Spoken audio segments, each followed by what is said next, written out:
Hey,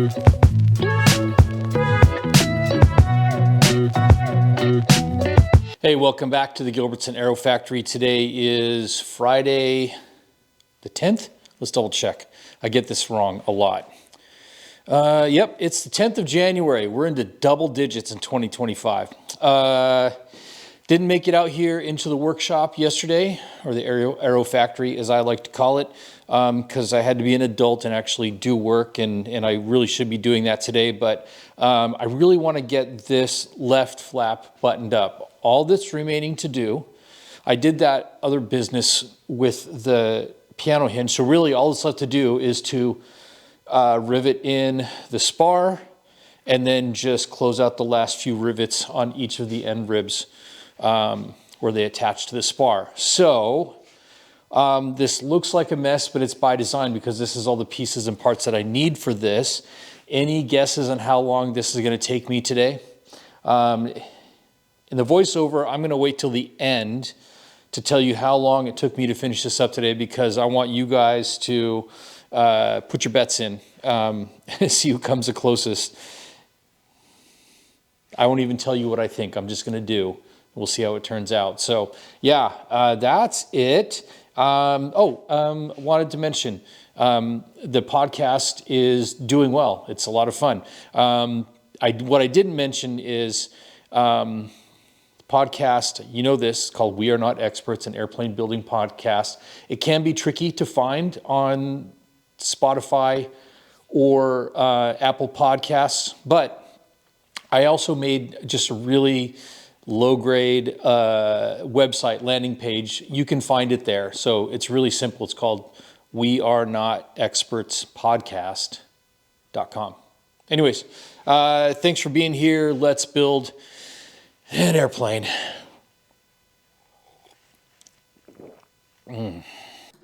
Once again, here we go with the time lapse. I won't tell you the speed that I sped it up to because I don't want you to be guessing how long it took me to finish this up today. But as you heard in the beginning, all of that other stuff, the ancillary stuff that I had to do the day before was already done for this flap. So I had already done the stuff with the piano hinge and then adding the that thing that we call a nut plate to the middle of the spar and all that stuff. And it was clecoed and ready for riveting. The only thing that I did differently was I pulled a few clecos out of the top skin along the spar because of that big curve right there. When you're setting the, in this case, the LP43 pull rivets where the interior ribs meet the spar, it's hard to get past that curve, even using the funky little brass tool that we used for using the pop rivet gun at an angle. So I just did that to make it a little more flexible up there. So that's the only thing that I did other than riveting, getting started off here. And so I think as I was talking, I wasn't paying too close attention to the screen, but yeah, I went through and did all of the LP43 rivets on the 4 interior ribs. So those are done. So now I'll get into riveting the bottom flange of the spar to the skin to the piano hinge, which is pretty obvious looking at this. So here's a little bit of real time of squeezing action. It's a pretty good look at it, although it's a pretty blurry look at it, and the focus kind of jumps around as we go through here. But I wanted to give you a look because I was describing how you have to do this a little bit slowly because you're kind of floating in space. There are parts along here because of interference with clecos and whatnot that you can't get the ram all the way flush against the skin before you start to squeeze. A combination of clecos and then also that curved piece hanging over. So many of these, when you start to squeeze, you're not making contact at all and you're teasing it up to get the ram to make contact and then squeeze it. And that's where you could potentially end up screwing up the shop head of one of these rivets if you're not lined up correctly. thus my warning to just go slow on this. It's easy enough to do, and I didn't have any problem with these. I didn't crush any of those or bend any of those eyelets, and that's something that I did do when I was doing the hinge for the trim tab on the elevator. I didn't crush one, but I bent one. So, yep. Now, once we get to this point, when there are no more clecos holding it in, then it is pretty easy to go ahead and set that the ram all the way flush. That's a pretty good look at it. And bingo, the bottom is done. Now we'll move on to the top. And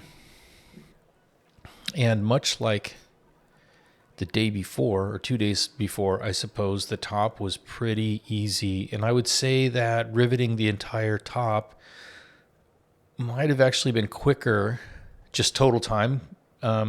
Making 2 passes along the top, bucking them was speedier than squeezing them, I think. Maybe it was just a little bit, like, in terms of like what my hands are doing, it's a little bit less awkward of an activity, I guess you could say. So again, here, a little bit of real time. This first one, you can't really see much because I'm so close up to it. But yeah, I see. Yeah, it's tough to see there. But what you can see here is how much I love this particular bucking bar. And I don't think it was cheap. Tungsten is not cheap. And I bought this very early on. This is not the one that I got from Cleveland Aircraft Tool. I don't remember what inspired me to get this one, if I saw somebody else using it, but just like on the ailerons, it fits very nicely within the web of that spar, leaving plenty of room to set the rivets and not a lot of funky angles. So I'm really happy with this. It doesn't work for everything, and this is going to speed up here in a second, but you may notice when I get to the far end that the far end is the inboard end of this flap, and that's where those brackets are. And there's a lot going on down there, and this bucking bar would not, at least I wouldn't feel comfortable using it on that end. You need a little funky angle, so then I use the one that I got from Cleveland to get down, because it's got that angled face, so it can, basically the bucking bar can kind of fly in over the top of a rivet that's on a perpendicular plane, and still make good contact with the shop head without damaging the nearby the rivet that it's coming over the top of. That might actually make sense the way that I said it, but you'll see me maybe here in a moment switch bucking bars for those last 2 rivets that are adjacent to the bracket, and then a little foreshadowing here, those brackets will create other problems here in a moment, unfortunately. So let's see. Yep, getting those clecos out of the way, and then now you can, camera's not going to really read it. And then here I come all the way back, boom, boom, boom, boom, boom, pulling the clecos and doing the last handful of rivets. Okay, dang it. All right, just trust me, it happened. I used that other bucking bar on the other end down there. I suppose if I had made a special cradle just for this assembly, then it wouldn't wobble like this, and you would be able to see what was going on the whole time. But instead, it's not. This is the cradle that I used for the horizontal stabilizer. So it's a bit more roomy. Coming down to the last few here, and that's really the bulk. Last one, boom.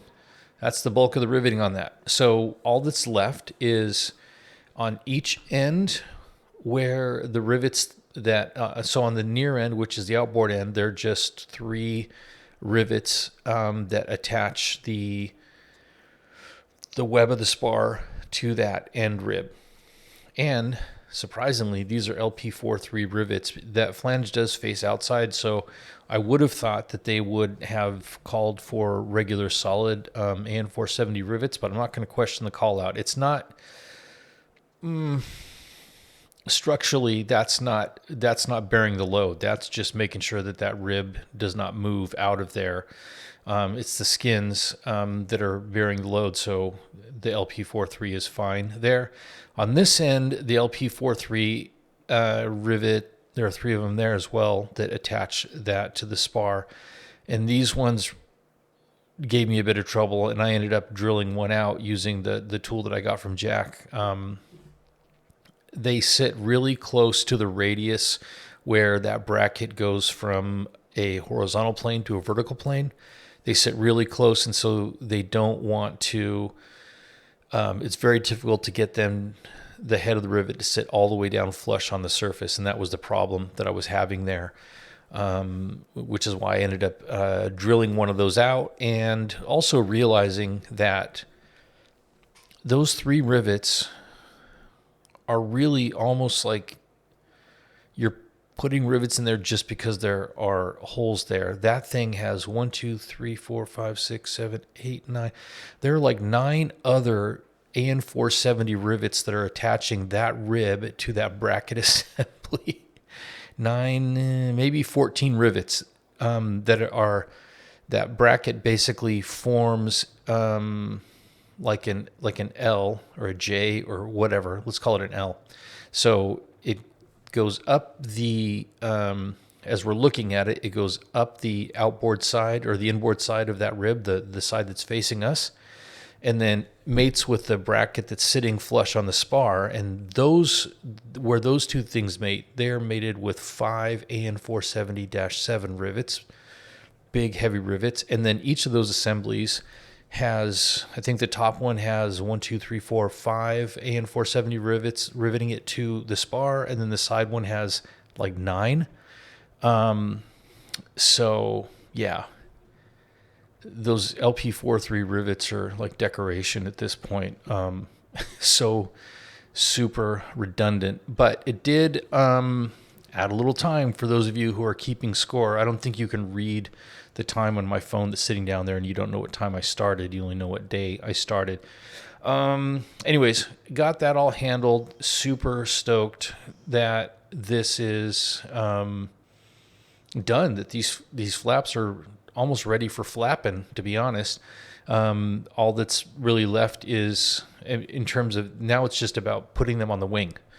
And there's some work that has to be done on the wing before that can be done, getting them up there. There's the match drilling of the other half of the piano hinge to the flap brace and the bottom skin. But anyways, that's the part that we're at right now. You'll see me do one more thing here, I think, before we go. Oh, I know what am I doing here? You can barely see, but in my left hand, I've got this little coil of stuff. I have a little, like a little borescope, a little snake camera that is, it just connects by Wi-Fi to my phone. And so that's what I'm doing, is checking out those rivets to see if I'm happy with them from the inside. So here in a minute, when I get on with my life, I will take that flap over to the other table, because when I was doing kind of like my final inspections of it, I did notice one rivet on the top skin on the outboard rib, which is a really easy one to set. It's set with a squeezer. I just didn't like it. It was sitting a little bit proud in the dimple, and it was super easy to drill it out and replace. So one thing that I do want to say about about removing rivets, I do it pretty slowly, and I usually do it with an undersized drill bit. And sometime last year at Harbor Freight, like on an end cap, like closeout sale thing, was a big drill index that has, 150 bits, starting at like a number 9. Or rather, the other way. Yeah, starting at like a number 70, like a teeny tiny drill bit, and then going up in 1-digit increments, and then plus the standard, 5/64, quarter, eighth, whatever, all that stuff. It's really great to have that thing. I think I paid $39 for that drill index, but now if I start to drill out a rivet and I'm just off the center a little bit, I can grab a much smaller bit, like if it's a dash 3 rivet that we drilled with a number 40 hole, I can grab like a number 44 or 45 and work that hole back to the center before I go up in size. So I'm able to drill them out, although slowly but really cleanly, making sure that I'm not messing up the hole, the dimple, wallowing it out or whatever. So how long did it take? I'll tell you, 2.0 hours, like on the money. 2 hours. Obviously, it would have been much quicker if I hadn't been dissatisfied with a few rivets at the very end, because at that point there were only 3 rivets left. But there we go. 2 hours. Thanks for being here. Flaps are done.